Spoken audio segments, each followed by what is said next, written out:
হয় যখন ইসলামের পক্ষে একটা বাক্স, এই স্লোগান নিয়ে যখন আমরা এসেছিলাম, বাংলাদেশের মানুষ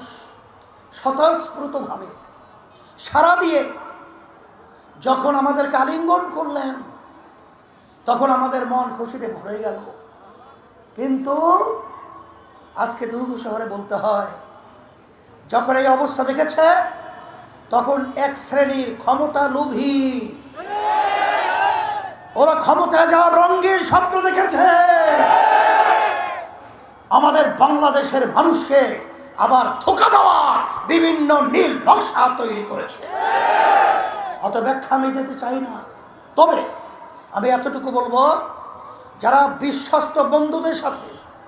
যারা এক পথে চলার সাথীদের সঙ্গে ধোঁকাবাজি করতে পারে, প্রতারণা করতে পারে, এরা বাংলাদেশের